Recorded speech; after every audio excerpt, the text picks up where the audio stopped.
Hey Preetam, welcome to the show. Thank you so much for having me. Do you have a name for the show? It's called the Internet Dream, The Internet Dream. Nice. right? Awesome. Okay, cool. So let's get to it. Okay, so you have successfully built and scaled a company to 25,000, MRR, and now have launched another internet business called DelightChat. So take us through this journey of, why did you want to build online business, and then, what at what point did you realize this, and what were the steps that you took? I mean, you can probably start even from your college days. So yeah, just like talk through your journey. It has been a long journey because, I can't just pinpoint saying, 2 years ago I decided upfront and, all this happened because the journey began much earlier and it did begin in college. Like my first interaction with the online world was when I started writing for consumer electronics blogs. It was just a hobby that was paying for my college expenses and, weekend drinks and all. But then it started getting into something bigger and started paying in dollars, and dollar to rupee was always great in conversion. So realize that you can earn, like, at least considering all the packages that were getting offered in placements, and that in dollar value to INR I was already earning more than those packages in third year of college. Suddenly the whole career aspect and the value of money and everything changed. Like I was already thinking in a different way because I'd experienced it, and I'd also, I think experienced the difference between working in a physical location versus working on the internet. But I didn't know much about it. I didn't know what to do. Like I didn't become Casey Neistat after that or MK PhD or whatever. I was just too dumb to capitalize on all of that at that moment. But it was a building block. And as a result, when placements did come, I didn't sit for it. Instead, I looked for a company where I could work. I looked for a startup because I just come to know about the term, and I did not want to work in a corporate. I had done this one internship in some large company I will not name, and it was dreadful. I was like, I can't live my life like this, so I should try something else. So joined a startup, and you could see its product on the internet. It was a website. It was mysmartprice.com, and it was doing consumer electronics itself, so something that I could already relate to. And decided, I don't know anything, let me try learning everything that I could put my hands on. Started with marketing, then found interest in product management, then moved to Bangalore, got a job in another startup as a product manager. Did not know anything, learned again, then decided, okay, the next step in learning is trying to build a startup from scratch. Got exposed to all the things that a startup has and failed in most of them, therefore it failed. But now I was aware, like in the short span of 3 years, I was aware of, not 3 years, 2 years, I was aware of a lot of aspects about a startup just because I kept trying things. And also got exposed to different ways in which you could build a company. Like you could sell offline, you could directly sell one on one. Like I was selling to restaurants at that time. Even though I was building a software product, I was going physically to that restaurant location, and that didn't sit right with me. Like I realized the next business I built, I didn't want to do it that way. It has to work on the internet because I can see how the internet works and how it could be leveraged versus I don't like to go door to door. It's just something I don't enjoy that much. So again, learning process, but kept trying stuff. Had took up a job at Unacademy. I was out of savings, and I also wanted to learn more. I wanted to learn what a successful business looks like, and learn from Unacademy how they were drawing like hundreds of millions in traffic from YouTube and Google SEO, and basically they were on the way to make a unicorn completely on the internet. Like their operations are happening offline, like educators are recording classes, but everything from people coming to know about the brand, people paying and purchasing, everything was happening online. And I was in awe. Like I was trying to understand what made it tick. And in that journey, I'd already decided again that I'll start something. I'll get to why I wanted to start again and again. But in that journey, I realized, okay, next time when I start something, these are the aspects that I'll focus more on: figuring out distribution from the internet and getting users, and building something that people already want, stuff like that. But coming to why I wanted to start again and again, initially I didn't know why I was doing it. It was just the most exciting and the most learning opportunity. And I was just operating under this assumption for years that I don't know enough, so I need to try things and learn. Because when you don't cast a wide net, you don't know what's out there in the world. And when you do, you become aware.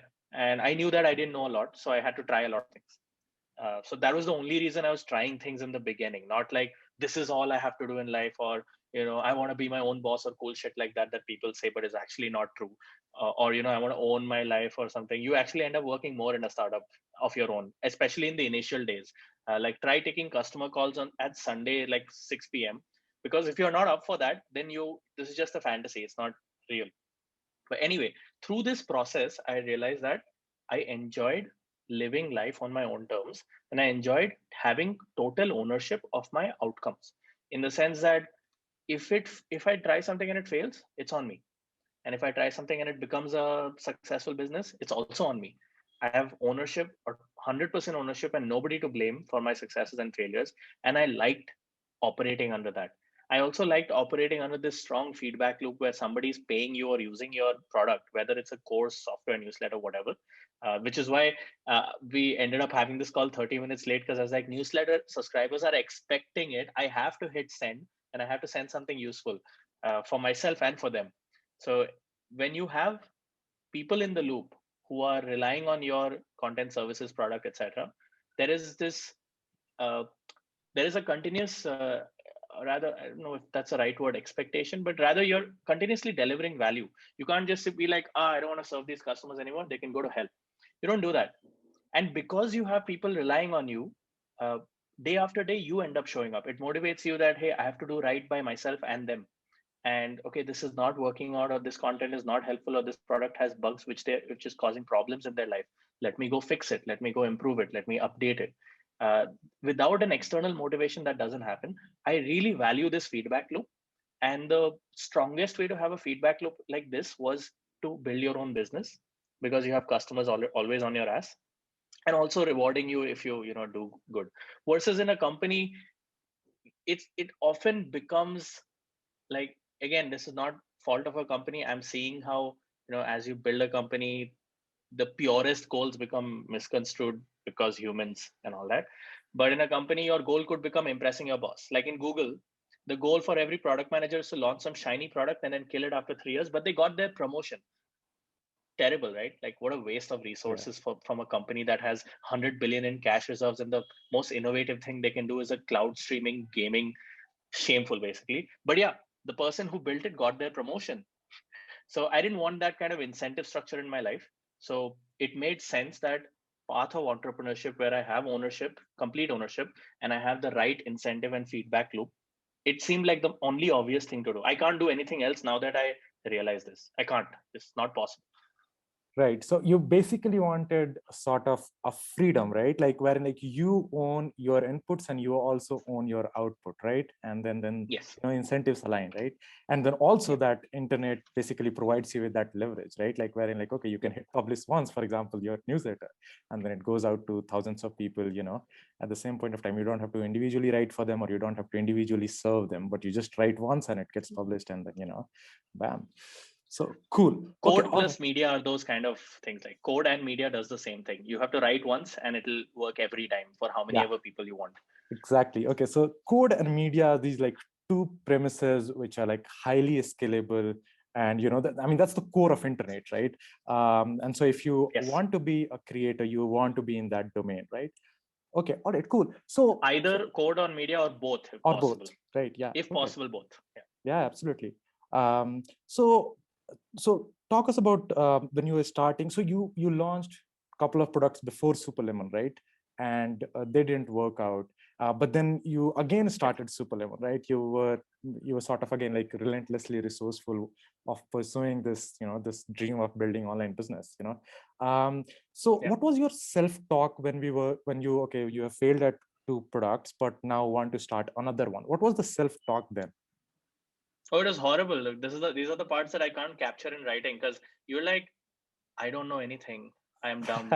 Other people can figure it out. Should have continued with my job. The subs would have been nice. That person is buying a car or a house or whatever. Or, they have Friday nights, but I don't have money for Friday nights, because, there was a time when I locked up all my money into 12-month deposits, and each month beginning, the deposit would break. And that's all I had to spend, because I had 12 months of runway and no other money. So essentially, when friends would call me saying, "Hey, we're meeting at this bar," and I was like, "This is going to cost me 6,000 rupees if I go there. I can't." I upfront at one point I stopped even coming up with excuses. I just said, "Hey, I don't have money, so I can't go right now." Man, that's so real. That's so real. I mean, It's just what it is. yeah, yeah. But then, And what did you tell yourself yeah, in that moment that, hey, I have to keep, pushing this. I have to yeah. keep doing this. So like the thing that kept me going was that clearly I have not figured out some aspect which other people have figured out, which means I Mhm. can also. Yes. And so if I figure that out, it should work. Technically or theoretically, it should work. Right. And so while it was like, oh shit, utterly useless, nothing's happening. Other side was clearly there's something I'm missing. Maybe if I dig more, maybe if I try again, maybe if I think harder, maybe if I observe better. And it took a long time for it to finally stop from like continuously not working, nothing working, to suddenly something working. And suddenly it's like you're looking at things, but now you understand the significance of it. It's like you can read all the startup articles you want, which says, market pulls you and demand, whatever, but you don't, those words don't have weight until you feel them by experience. So that's why I keep saying experience is non-transferable. I should write a blog post about that or note it down. But Is not, yeah, it's where I like, at least when I tell people about certain things, I know that they don't get it, because same way if I had read a blog post saying the same advice, it's not possible for me to absorb the value of that or the weight of that advice without experiencing it, which is why I keep telling people start and do something. There is no other way you'll learn. Like right. nobody can tell you what it is, nobody can explain entrepreneurship to you or what it means for a business to have product market fit. You can read all the articles you want about product market fit. You have to You do have to it. experience it. Yeah, you have to do it, and Yep, you have to experience for there is yourself. no Yeah, other it's way. it's first-hand Yep, knowledge. yep. So yep. So Absolutely. the thing that kept me going throughout all those dark times, which was really bad, uh, and I'll tell you, I'll explain to people why those times are dark. Again, you're trying really hard, but nothing is happening. So that means what you incorrectly end up concluding is, no matter what I do, nothing works. And if you conclude that, the next step in that thought is there is no point to doing anything, Yeah. because no matter what I do, nothing works.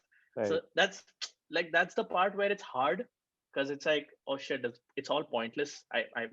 I'm failing and I'm whatever failure. And the other side is that I have missed something in the formula, which is why I failed. Right. So that's yeah. Yeah. Absolutely.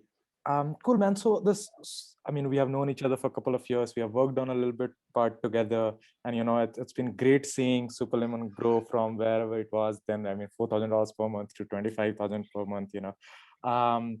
So okay. So this particular type of business, we call it MicroSaaS, right? Now, for the people, can you explain what MicroSaaS is? Yeah. Uh, just like I could I could uh, I could write a string of characters like letters, which would look garbled, and I could say this means that. And then every time you see those string of characters, that's the meaning you'll remember, right? That's what words are. It just, with vowels and all, they sound nice. MicroSaaS is exactly that. It's just a collection of letters which are supposed to invoke a meaning. And the meaning here is, SaaS traditionally, whenever anybody discussed or said SaaS, you think Freshdesk, you think a large company, you think uh, you basically think a large company with hundreds or thousands of employees with hundreds of millions of revenue, global scale, and all that. But so then, how do you define a business which is also a SaaS, still software as a service, but is only run by one person or two people, or only serving 100 customers, or making 2,000 or 10,000 or $20,000 in revenue, doesn't have a giant office, doesn't have global presence, sales teams. So you needed a phrase to anchor this whole like meaning into it. So MicroSaaS happened to be that phrase. I found it, I liked it, I picked it up and made it, like, tried to extend it and tell more people that, hey, if you're referring to this, use the word MicroSaaS, because Right. it'll convey the meaning of what we just described. It could have been XYZ ABC also, but like language. Yeah. So basically, MicroSaaS is a software, that one or two people or maybe three, four, basically a small team builds and sells it over the internet, Take right? everything and turn it down like 100 times smaller. Take Right. Freshworks and turn it down 100 times smaller. That's a MicroSaaS. Right. Okay, now imagine this. I am a 20-year-old from like a second tier or third tier, town in India, like say Sagar in MP. I'm from Sagar in MP and I'm 20-year-old. Now, but I'm interested in, this internet, and online businesses. What do I do to sort of get to a point where I, build a MicroSaaS or, basically start making money off internet by, building and selling Yeah. MicroSaaS? So just before that step, I think it's important to address why the internet. Like Mm-hmm. this person, maybe from a tier 2 or tier 3 city town, it could be that they don't come from a well-off family which has a lot of money. What would be a traditional way of doing business and having this ownership lifestyle? It would be by getting a loan amount by someone from someone, starting a shop in the corner or some similar kind of business or service, and then trying really hard to make sure you pay your rent and etc., and pay your employees and work 8 hours a day or whatever 12 hours a day, and then eventually get to a point. If it succeeds, start another shop somewhere. Right. Now, a lot of people don't have that kind of money and leverage, or rather, internet creates a level playing field wherein you don't need to have that capital, you don't need to have that shop, you don't need to be paying rent also. It's literally free to deploy a product on the internet thanks to AWS and Netlify and all of these services. You can start with $0. You just need a laptop. That's your only cost. And this is why the internet is an opportunity. It's the great leveler. Everybody is invited. You need, obviously, you need some basics like a laptop, but everybody with that laptop and internet connection, internet is also becoming a commodity, is invited. And that, or not even laptop is not required. All of these new influencers coming out from India are just doing it on their phones. Yeah. So that means even the laptop is not required, just phone and Right. internet. So internet is a great level playing field, like Mm-hmm. levels the playing field. You have now access to the same opportunity and the same outcome that someone sitting in Silicon Valley, the USA, previously had, but you didn't. Now you have it. You could build better companies than them, and they can do nothing to stop you. Right. This is why the internet. But now, and there are many ways to make money on the internet. Basically, you make money when you give people the value that they seek, but they don't know how to do it themselves. For instance, in AltCampus, people want to learn how to code. They don't know how to do the self-taught route, which a lot of people are able to do, but not everybody can. And by going to a program like AltCampus, they get that structure, the mentorship, and like guidance to actually learn how to code. So find what value people want and then deliver it to them in the format that they need it, whether it's a software product that maybe lets them update their social media status automatically or make tweet threads or schedule them. Maybe it is a ebook which helps them learn how to use AWS more effectively for their servers. Maybe it's an online course like Mm-hmm. AltCampus. Maybe it's a Notion deck template. Like people are making ten Yeah. thousand dollars a month selling a Notion. It blows my mind really, Yeah. that the number of ways Wallpapers, in man. which you can make Wallpapers. money. People are selling wallpapers, literally. I Yes, mean, yeah. it is. That guy, I don't remember his name, but his Instagram, Twitter handle was TRAF, I think. He makes icon packs for iOS, and MKBHD featured one, and he made $100,000 in a week, which is just absurd. Nuts. $100,000. That's like someone's 10-year income here in 1 week. Right. So Yeah, it's yeah, the absolutely internet. insane. The Yeah. internet, So man. Yeah. learning to code is one path to making Mm-hmm. money on the internet. It's not necessary. You can do it by writing or creating video, audio, Mm-hmm. any kind of Mm-hmm. content. But learning to code is one part to building applications or MicroSaaS, where you build simple applications which serve a very specific need to a very specific set of people, charge a small amount, like between $5 to $50 a month or something like that, and is easier to maintain. Maybe you can do it as a two-person team. You might need one person to work on marketing. But yeah, this is the reason why I would say somebody who's trying to learn to code uh, should think about why or where coding can be applied. Outside of a job and freelance Mm-hmm. projects, you could be building your own products. Right. Right. Okay. So say so one skill that you absolutely need for building MicroSaaS is coding. But what are the other skills that I need? Say again, coming back, I'm a 20-year-old. What else do I need to sort of like know, or what are the attitude? Sort of what is the attitude that I should have in general? I know because a lot of these things you cannot be prepared upfront. You cannot know Yeah, everything. You have to learn a lot of these things on the go, right? So, but like, what is yeah. that attitude that I should have? Learn whatever. Oh, so this is something Sankalp and I would keep saying to ourselves from the beginning of the journey. And it's a simple phrase. It encapsulates everything. It says all we need to do to achieve our goals is whatever it takes. Which means in your journey, if MicroSaaS is the path you chose, like, or online Okay. course, whatever is the path you chose, now you are here, the destination is here, there's like 100 things in between. The moment you start the first step, you'll hit the first obstruction. Do whatever it takes to overcome that. If you need to learn a new skill, if you need to find someone who has that skill, if you need to find a way around it, if you need to upgrade your existing skills, do it.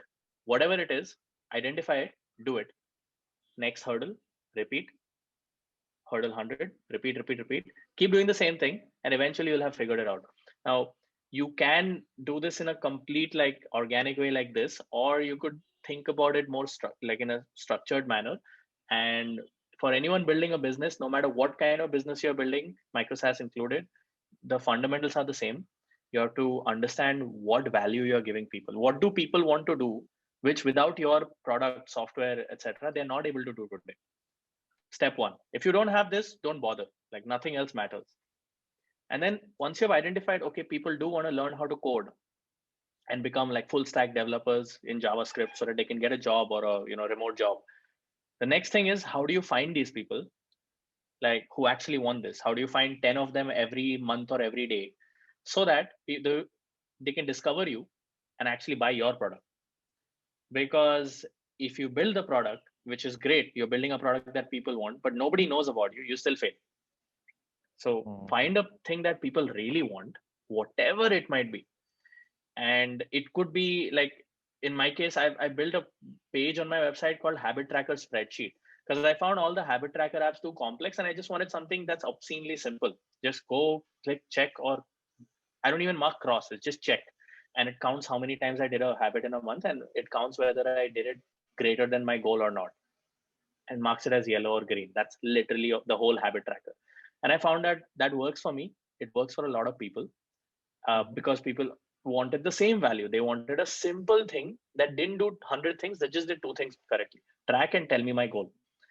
And so I identified the value. Then I created the spreadsheet, the product.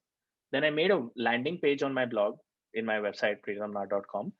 And I made the landing page such that I found that people search for habit tracker spreadsheet or Excel sheet on Google, and I was like, I want to show up here. So I made the post like that. I wrote a few blog posts around habits, and I linked it to this, and I wrote good content about someone who's genuinely trying to start a habit. And now it shows up in the number 3 spot. So I get like 1,500 visits a month from Google. So I found something people need, and I built the product for it.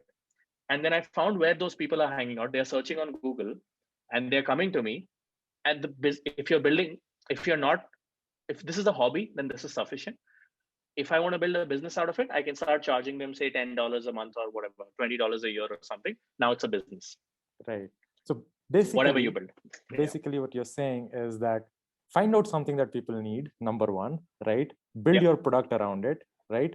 And then at the same time, while you're building the product, see how you can get people to discover your product, right? Which is basically distribution.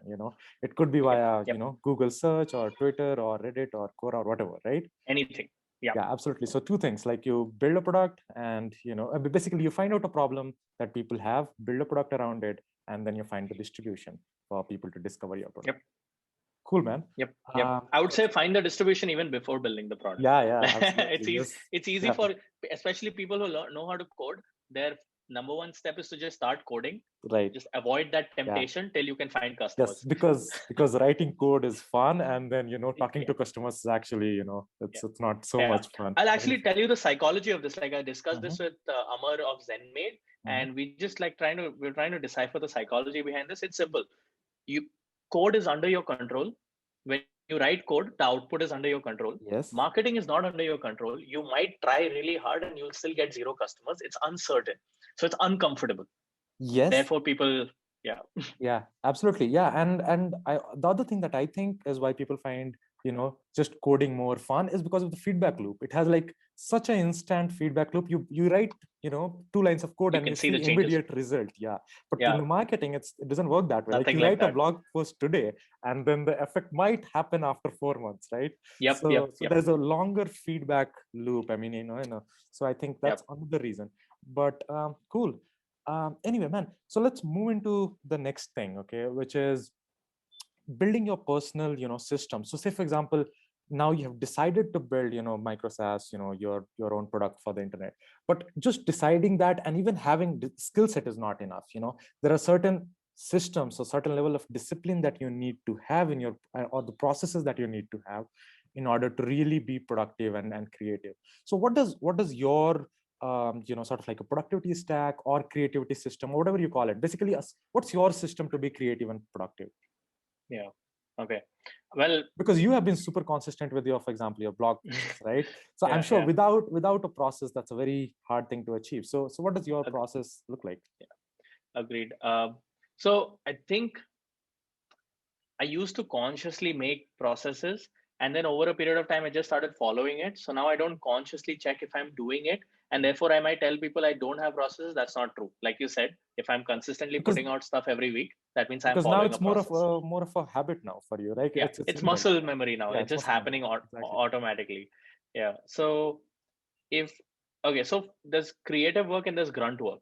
In startups, there's or business, there's a lot of grunt work that is you don't want to do it, but you have to do it, even if it's boring. Like there's no other way around it. And the reason that people drop out, it's boring or something, is like the exact reason you should do it, because a lot of people are not willing to do that work. So if you do it, you're ahead of them. So there's grunt work. No need to explain that. You can't skip it. Don't try to. There's creative work, and creative work happens at uh, work happens when you are in flow state for an extended period of time. So whether it is designing, whether it is writing code to solve a problem, or whether it's writing or any kind of output like this, where you don't just follow a series of steps and like click click click or do something and it just works out. You have to think through the possibilities and try something. Basically, you have an empty canvas, and the output before you start creating on the canvas could be anything. You just have a sense of where to go. So creative work happens when you have distraction free time, which is why I write on Sunday mornings, like early morning, because like for 2 3 hours or 3 4 hours I basically have no distractions. Mhm. And in similar essence, like Sankalp, I've been trying to do this, but Sankalp's been more successful. He wakes up at 6:30 in the weekdays, and he tackles the most important or challenging piece of code that he needs to write for that week or that day between 6:30 to 9:30, 10, before everybody else starts pinging us on Slack, because at that time there's no interruptions, and you can actually in that 3 hours get what other people stretch through 8 hours of a day of distracted work. You can do in those 3 hours because you have no distractions. Mhm. So that's the difference between creative and grunt work. Both are necessary. One requires you to be completely distraction free, no phone, no internet, nothing, or no browsing websites. Anything that will break your flow, you're screwed. You have to it's really hard to get back to the flow. It takes 10 20 minutes to just get into the feeling of it. So that's creative. And I guess what I've done is I've tried to create that space in my life where creative work happens. I also try to work in the mornings, although my work window is like shorter, like 1.5 hours after my exercise. uh, Grunt work is exercise. You can't skip it. There's nobody else can do it for you. Yeah. And Yeah, because the reason that I asked this question particularly yeah, is that people see the output. Okay, yeah, like say for example, you have like a say whatever like a streak of 50 Sundays that you have been writing a yeah, newsletter for, or that you grew your company to $25,000. But this is the output that people see, but people don't see the input or like the yeah, effort side of things. Okay, so it's very important for us to draw this into sort of yeah, like highlight that, hey, it's all this output that you see. There's a lot of yeah. process and like there's method to the madness. Basically, it's like a Yes. lot of effort and processes actually enable this output, right? Yep, yep. I would say there's just like some discipline around.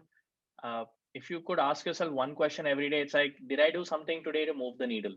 Mm-hmm. Whether it is in writing a new blog post that will market my thing, or whether it's solving a complex problem and how to go forward with it, whatever it is, if every day you're moving the needle and you're moving it sufficiently over a period of time, it adds up.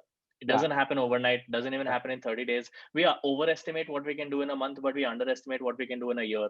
Yeah, So right. you just have to stick to it. Yeah, And you have exactly. to show up every day. You have to show up every day. Exactly. It's like we do small things that moves the needle, and then that if we do it consistently, it builds some momentum. And I think there's nothing more important than momentum in businesses. Oh damn, Man, it's very hard to gather back momentum. You yeah, should once you not lose it. stop. Yeah. Yeah, Once you if you're able to gather it, do whatever it takes to keep it going. Well, keep even rolling. if it's like today you need to push something and release a new update, even though it's like what is this, don't stop, keep going. Mhm.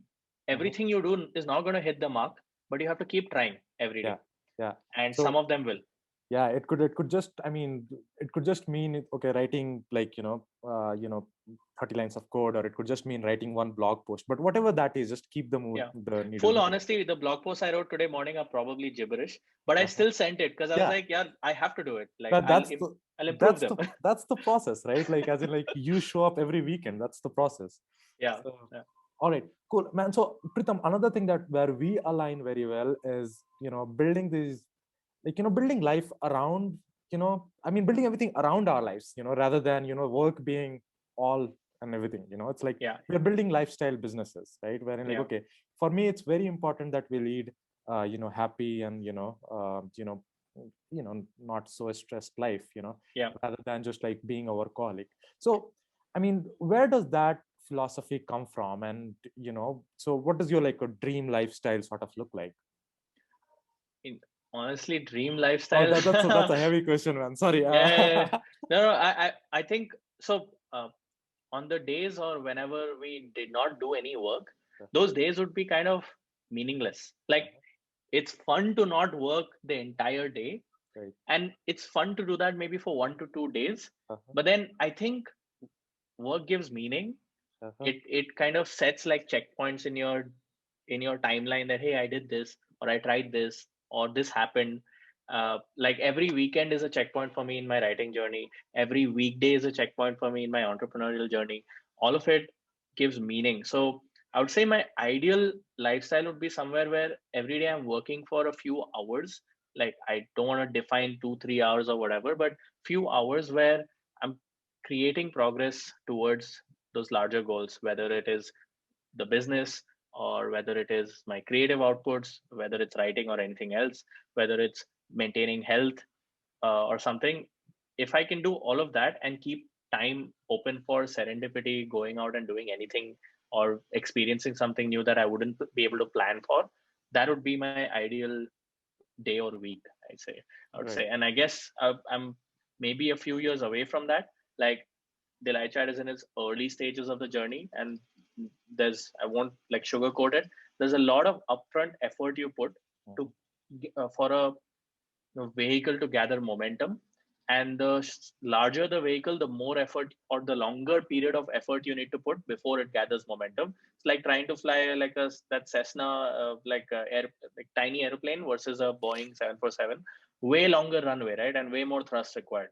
So not an apt comparison, but Superlemon required much lesser push to gather momentum, and DelightChat will require maybe this whole year for it to gather momentum. Mhm. But maybe say in a few years when the momentum is self-perpetuating, there's inertia, I would want to be living this kind of life while running the business and making sure the most important decisions are being made every day. Right. Right. Cool. Pritam, so let's get to another point, which is, the role of colleges, and, how was your college experience? What do you think about college education now? And what are the skills that you require really to, to thrive in this modern digital economy? What are the skills to thrive in the so I think the role of colleges are diminishing Mhm. because you can find better teachers online. Mhm. So then, okay, what is college doing for you really? Like two things. I think you learn something, but then I think you more like learn about life through Mhm. the experiences that you share with your friends or Right. people circles, etc. So the role of college is diminishing because a, you can find better teachers online at any given point on YouTube for free, and b, it's also reaching a point where you can find better friends online. Yeah. Like we have met once then, but Yeah. then we have met so many more times, and like this wasn't possible several years ago, but now it is. Yeah. And so I think the role of college is diminishing. And people who are in college right now should think objectively about what am I here for?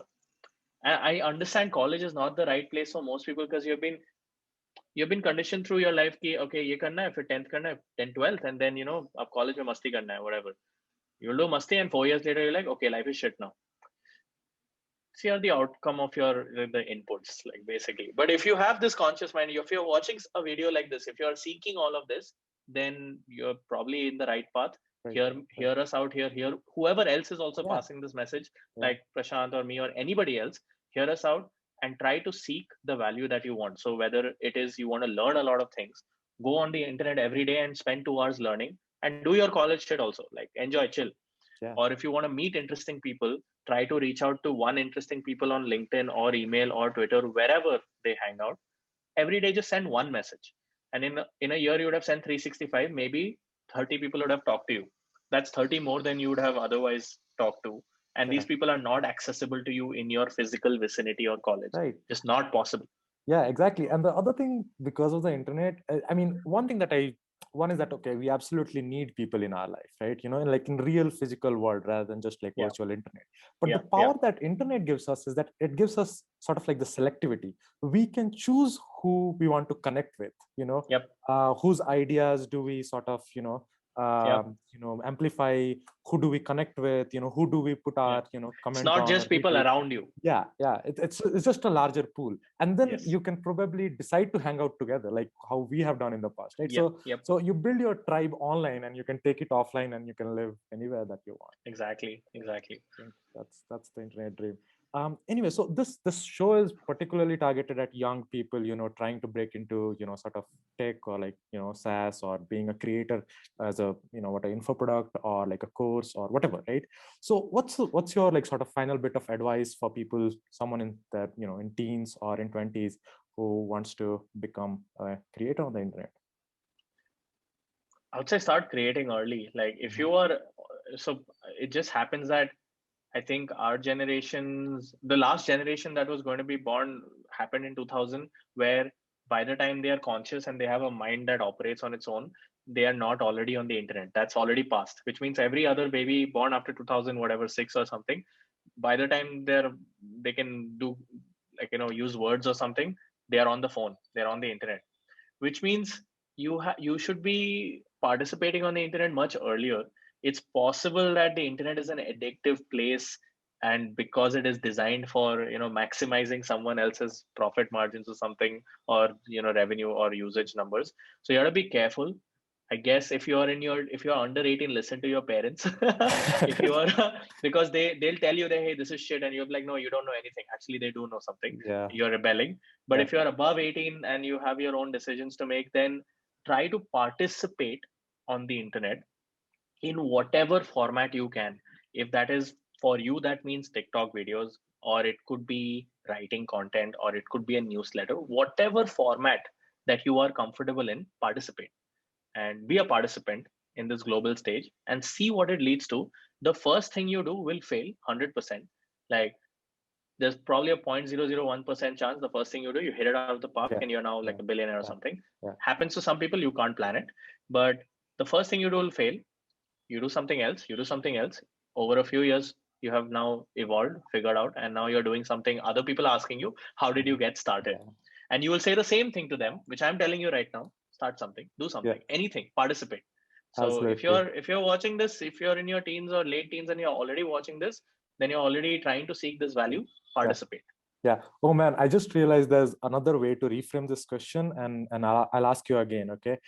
So forget about someone else in 20s. Okay. If you were 17-year-old or 18-year-old today, like Preetam, you knowing what you know now, okay, but you moved 10 years ago. Okay, you're 17-year-old now. Okay, I would be what doing do you so do? much chaos on the internet right now. I would have started my blog exactly like if I found out about, if I had this knowledge right now at 18, I would have started my blog back then. I would have bought all the stocks available of Shopify. Okay. But no, actually, I would start my blog and get good at creating content on the internet. I would start building software much like immediately. and probably start with simple software. Like mobile apps were just taking off at that time. So I'd probably try building mobile apps because everybody was going to an Android or iOS phone. By virtue of that, everybody was looking for apps. If you just made an app, you'd get installs. You don't even have to Right. be good at that time. Yeah. So I would start making apps immediately. Mm-hmm. Uh, and if I was still writing blogs back then, I would have like about smartphones or something. I would have started a YouTube channel.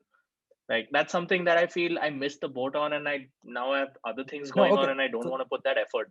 okay, no, suppose, okay, just But if hold on. yeah, I'm asking us if you're a 17-year-old today, knowing what you know yeah, today, oh, today. today. Yeah. Oh, okay. Shit, I went Oh, ten that's years okay. back in No, I think time. I put Yeah, it in the wrong way. Yeah, yeah. anyway. So today, 17-year-old and knows everything that we Yeah, just that you talked know about. now. Yeah. Start creating content on the internet. The answers are the same. Start creating content on the internet, and then if you have the skill to code, start building tiny, simple applications, and make your way from there. Very tiny steps. Figure out the path, but start. Okay. And if you don't know how to code, then create content products. If you are obsessed about building apps, then you have two choices: learn to code. But I think you can find a person who's like you who knows how to code, and instead you can focus on the skills that make a business work, which is who are the customers, how do I find them, what is the problem they Mm-hmm. see, and how do I like deliver that solution to them at scale. If you can answer these questions, then they'll I think we are moving to a near future where there'll be enough people with the ability to code, but not enough people with the ability to find business problems and identify ideas and do marketing. It's going to get more competitive. It's going to get harder. So it's okay if you don't know how to code, and if you still want to build a business, learn the other skills that make Mm-hmm. a business Mm-hmm. successful. Mm-hmm. And businesses were successful before coding existed. So learn those skills first, Yeah. and find someone who in your journey who can be who can own the technology stack and who Right. also has a similar goal. It's Yeah. just that they know how to code and you know how to do the other things. That's Yeah. it. Okay. So you were saying basically that, hey, either create content or, learn to code and start building apps, or do both of them, Yep. and Yep. yeah, cool, man. See, Pritam, I just remember that, another thing that when we were talking about last time, you emphasized a lot on was, how it's very important to take a particular problem and then break it down and like abstract problem and then a concrete solution. How do you do that? Mm. So look this up. There is a thing called structured thinking, but Mhm. basically these are just again words. What it means is you take. I think coders are able to do this if they're good at their job. You have to take any complex problem and try to find out what are the 10 things in this problem that you need to solve. And if you solve all these 10 tiny things, the big problem gets solved. So this is structured thinking 101. Mhm. No matter what, like if you have a problem in life, like you need to, I don't know, get fit, and then you can break it down into its constituents, like what you eat, how much you sleep, how much you exercise, and then you can break it down further. Okay, what do you exactly eat when, and what all you exercise, all of these. Same way in a business, it's like you can break it down into marketing, product, and code. You can break that down further into all the top challenges in code. So basically structured thinking is the path to taking any complex problem, breaking it down into its constituents, Mhm. and then solving those constituents in a series. Like, okay, this is the most important thing I need to fix first. This is the next. Like in case of DelightChat, our in when we had nothing, the first thing we were trying to identify was how do we interface with all these channels like Facebook, Instagram, email, WhatsApp, live chat, all of these channels that we plan to support in our tool. What is going to be the underlying, like, we couldn't fathom, there's so much complexity, right? It's such a huge product. But we're like, okay, what is the most fundamental thing, the base layer we need to build today? And then we'll build the next thing on top. And the base layer we needed to build was real-time communication, backbone, so that messages can pass from here and be passed back. Everything can happen, and this channel can be accessed by every service we use. So once we identified this, we got to work, found out a solution for it. Like we are using Pusher for real-time updates everywhere in the system, and that's it. That was the solution to the first thing. On top of that, we built email as our first test. Like, okay, something is going to work. Even in email, we could receive messages which were in plain text, anything in HTML broke, and we could reply back in plain text, anything in HTML broke. Again, receiving emails and sending emails is a big problem. You can break it down into, okay, In receiving emails, you need to handle X, Y, Z, CC, BCC, all of these cases. Chuck all of them, just receive the message. Then add HTML parsing, then add CC, BCC. Yeah. And then replying back may just reply plain text, then add a rich text editor, then Right. support appending HTML tags Yeah. into that rich text editor. Step by Absolutely. step, you So you break it break down it into down tiny into, problems. yeah, break it down into multiple, Yeah, tiny parts, and then you yeah, solve one of them one by one. Yeah, right? pick the right series to solve. Like Yes, the yes. first thing shouldn't have been HTML parsing, it should have Yeah, been plain yeah, text. Yeah, yeah, that's it. absolutely. Cool, man. This was a lot of fun. Thank you so much for explaining this and like doing this. Okay, I Absolutely. mean, okay, and people who are listening to this, if you're, if you want to participate in this internet dream, go be a creator. Use code, use media, whatever. Just create something, put something out there. Do anything. Do anything. Yeah, Yeah. yeah, but just be out there. Yep. Cool, man. Pritam, where can people find you to, sort of subscribe on your content or like, on Twitter and stuff? Yep. So you can find me on my blog, which is preetamnath.com, preetamnath.com. You can also find me on Twitter, which is hi Preetam93. And that's about it. You can find me on LinkedIn. I just don't care about that platform, but people send connections and messages. So, but you can find me on Twitter and blog. That's good enough. Cool, folks. Go follow Pritam. Okay, I'll put the links in the channel below. All right. Have a good day, man. Thanks so much. This was great. Sure. Bye, bye.